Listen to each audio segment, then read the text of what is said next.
You're welcome back. In the case you just joined us, you're checking out a fresh, sizzling, hot edition of What's Up on TV, your #1 family TV show. Zdon Papporella is my name, and you know how we do. It is time for the entertainment news, but before we check out the juicy details, you know we like to hit you with the headlines. Gotta give you like a soft landing before you land proper. Are you ready? Lagos City sacks drunken policeman. Orders closure of beer parlors in police barracks. S.A. Walter of Koza sex scandal separates from her husband. Oh, Bob. I no longer believe in the concept of awards. South African rapper, aka declares, oh, yeah. Idris Elba is crowned people's sexiest man alive. Oh, Bob, we don't enter trouble, though. In the world of sports, Mourinho reveals why he taunted Juventus fans after defeat. I want to marry more wives because I'm not gay. Ghanaian boxer Bukom Banku declares. Floyd Mayweather backs out of fight with 20-year-old Japanese kickboxer before you and die. Are you ready?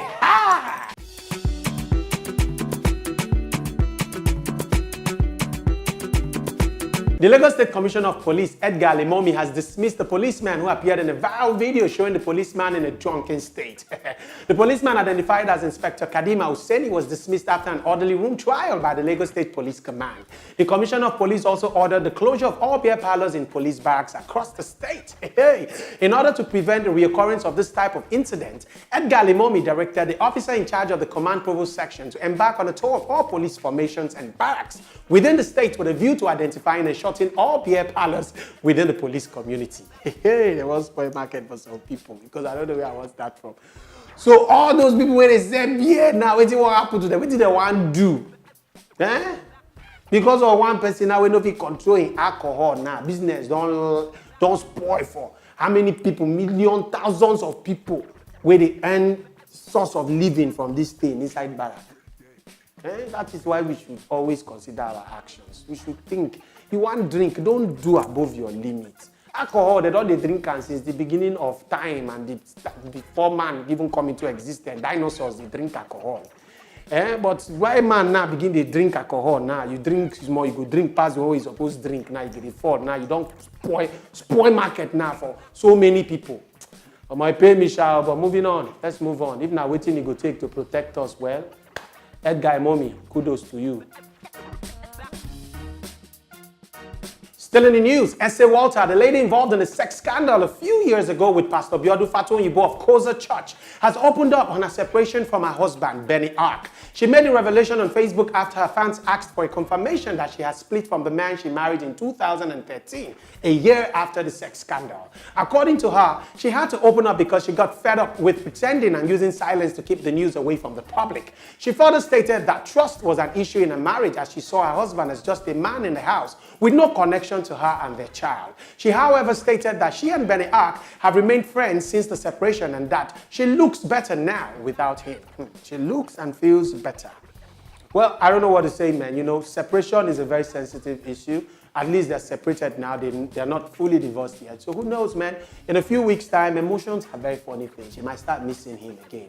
You know, sometimes we need separations and, you know, incidents like this to help us appreciate how much, you know, we feel about our partners, you know. It is only when we are separated from them that we start missing them. We start realizing how much value they added to us. So let's pray that in the next few weeks, SA will probably, you know, feel the same way and there will probably be some sort of reconciliation. Marriage is a sacred institution that people like us will cherish and prioritize. Once you get in, it should be the only institution you should not graduate from. I'm old school like that, man. Moving on.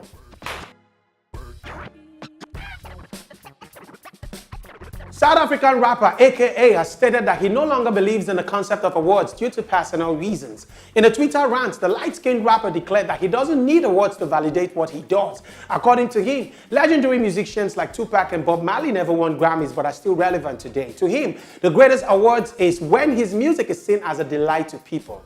AKA concluded by stating that he appreciates all the accolades and votes he's gotten over the years as he henceforth distanced himself from award nominations.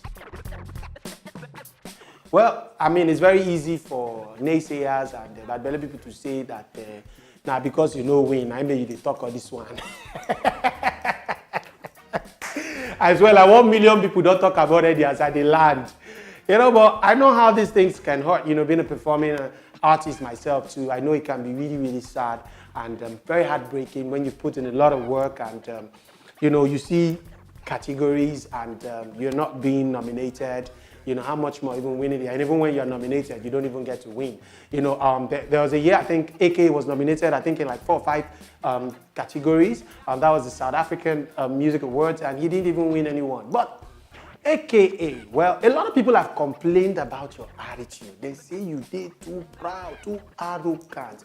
Maybe you need to tone down a little bit, because I know for some awards, it requires votes for you to win them. So maybe you might have fans who are fans of your music, but it takes more than just making good music to win awards. I mean, R. Kelly's personality affected him so badly that he couldn't win the Grammys for years. That was not saying that his music wasn't good, but because of certain things, certain flaws in his attitude, and his personality, they couldn't give him the award.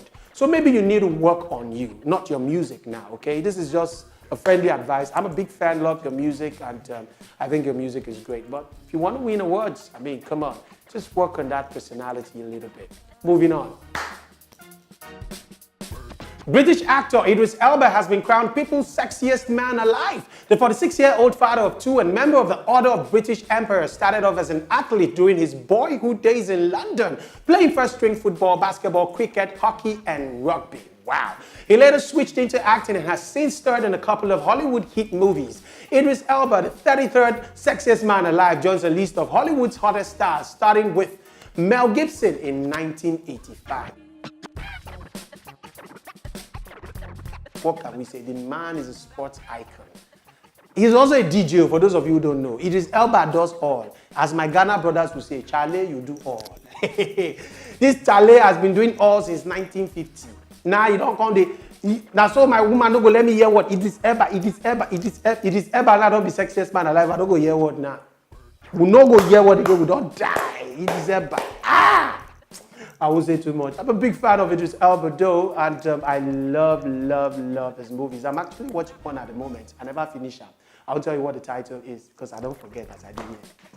I don't forget, I don't remember. When I remember next week, I'll tell you now. But, shout out to Idris Elba.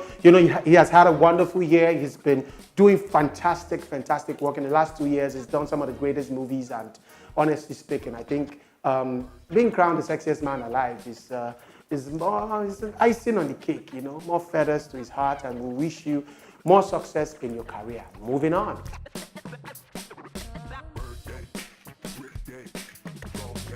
In the world of sports, and before we go into the details, I'd like to say congrats to everybody who, over the week, the games, there's been a lot of activity in the world of football. And in the world of sports, generally, I hope your teams are winning. There was UEFA Champions League and, of course, some games from the EPL. I hope your teams are winning. I hope you're not wasting the money we work for on those your bets there. And they win. I hope say you they win. No, don't let my children, they go they hungry. You know, carry all school fees, money, go bet. You know, go win.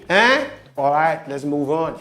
Get down. Are you ready for the details now? Let's get into the juicy details. Manchester United manager Jose Mourinho sparked a reaction when he cocked his ear with his hand during his side's 2-1 comeback win against Juventus. Everything to be this in case you don't know. The UEFA Champions League game saw Ronaldo make his debut goal for his new club. However, his 65th minute lead was cut short by a free kick from Juan Mata. A Juventus own goal gave United the lead later in the game. Speaking about his actions, Mourinho said he was only there to do his job, but he was insulted for 90 minutes. He, however, promised not to do the gesture of cupping his hand towards his fans again, even as he still thinks he didn't offend anyone with the gesture. To him, it was the appropriate response to those who had insulted his family. Well, I don't even know what to say. Say what? That was what Mourinho did, not this. This one I will do for Africa. Hear what? Mourinho, now this one you do. Say what? Look at the talk. At the hear that. Look at the talk. At the hear that. But it's not an insult now. It's sports, and there's usually a lot of energy going around, and I don't think it is. He did. Maradona will be ex-superstar. Come and threw middle finger at us when they were beating us, and I think personally, the sanctions that were imposed on Maradona should have been worse. He didn't get, it was not good enough because that guy, Jose Mourinho said, make una dey talk, make I dey hear una. I bet free the guy. The guy win game. He's been having a terrible season, lately, and I think that, this win is great for his psychology, and he only reacted to what they gave him. Now the feedback from what the fans give him, now he give back. Still in the world of sports, Ghanaian boxer Bukom Banku has stated that the hard times he's experiencing is making it difficult for him to take care of his 5 wives and 13 children. Jesus. In an interview, Bukom Banku, with real names Brahma Kamoko, added that he would love to add more wives to the fleet. He already has, because he's not gay. That's his excuse. Like, really? Seriously? He, however, lamented that he hasn't been able to put up a house where he could keep his large family. The self-acclaimed Africa's Mayweather further advised Ghanaian leaders to work towards making life better for the masses, especially in these hard times. Bros, you know how they want to make life better. Where you want to make your life better. You get 5 children with 13 children. How they want to do it? Even if government begins to share money for people, you know if you still make your life better, because you already don't make the life worse. Your excuse is the fact that you are not gay. So really, seriously, to prove your virility and to prove your sexuality, you need to marry a multitude of women that you cannot take care of, and mad children, like children are going out of fashion. You have a football squad with 2 reserves, 5 women waiting, 5 technical advisor, coach, all of them there for your team, for your house. You still want to add more, join. They complain, say, hard times hit you, make Ghanaian government do something.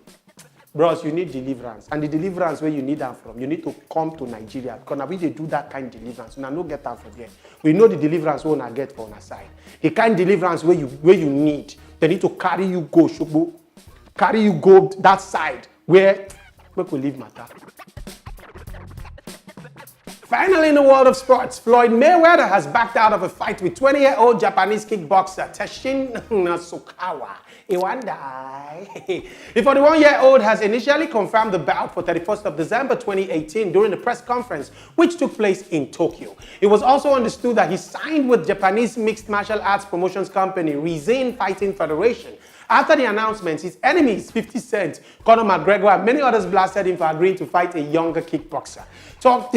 Taking to his Instagram account, Mayweather denied he officially agreed to the bout with Teshin Nasukawa. According to him, he had never heard of him until his recent trip to Japan, where he was asked to participate in a 9-minute exhibition of 3 rounds with an opponent selected by the Rizin Fighting Federation. Well, Mayweather, I want to congratulate you for officially, with your own hand, adding more years to your lifespan, because you almost died. You for die, you for no live to enjoy all this your money. Maybe this trip to Japan would have been your last trip out of America, because they for finish. I've seen those fights. People jaw they come out, not be just teeth. They come out jaw, bro. Then they shift spinal cord bone, come front, come belly. Then they turn neck 360 for those things. Mayweather. You for nothing wrong, because the hand and leg that they use. Where hand no reach, leg or reach you. Ross, you are a very wise man. In fact, you're in Nigeria. I swear to God, you're Igbo man. You think the matter well, and you make the necessary adjustment for your lifespan and for your children, to enjoy you more. I like your sense. I hope many sports people go know where their power reach. Make them draw the line. Well, that about wraps up the entertainment news on What's Up on TV. I hope you enjoyed it.